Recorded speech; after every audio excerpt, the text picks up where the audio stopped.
ispred kuće Boris Stankovića i ovo je njegov dvorište. Ovo je mesto gdje su nastajali njegovi predivni likovi Štana, Sofka i ostali. Ovo je dud koji je posadila baba Bore Stankovića, Zlata, po kojoj se zove ulica koja se nalazi na njegovoj kuća. I kažu da je bio običaj kada ljudi kupe plac, da se prvo u njemu zasadi dud, što je baba Zlata i učinila i time dala prostor za nastanak nekih od najlepših dela naše srpske književnosti koje smo imali priliku da čitamo i da zavolimo.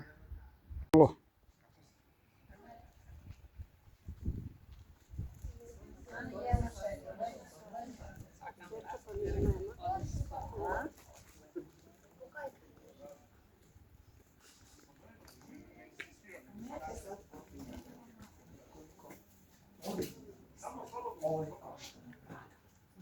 Pa je ona u starosti. Malika joj je ime Eminović. Malika Eminović, koštana. 48. godiči iz njegovog dela i Božji čovek. Eto, vreme ti je da budeš. I kako je bio lep. Da.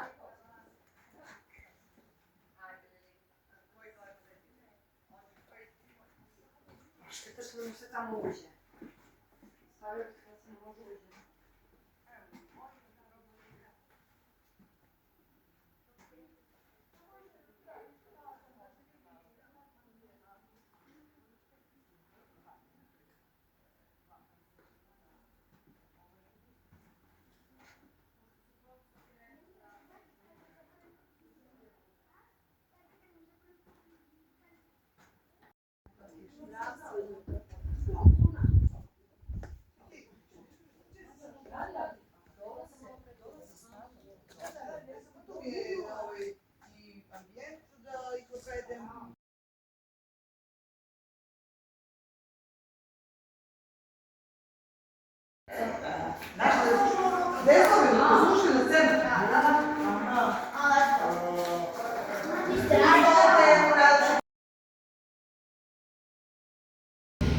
Oduvek je u Vranju kad se čašija sviri, od nekud dopirala neka svirka i pesma.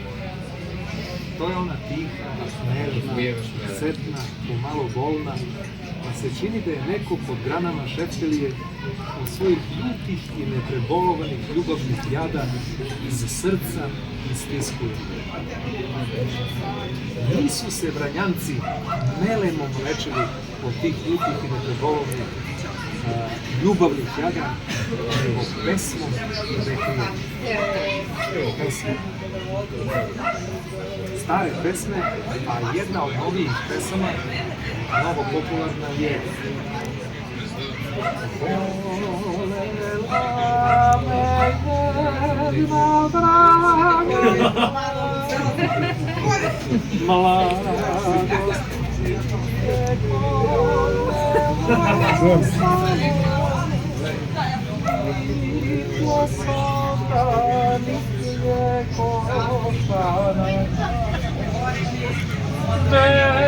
već najlepša lepšela jelena.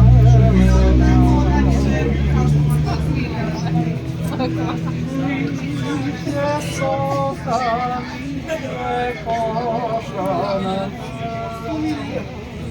već najlepša lepšela jelena.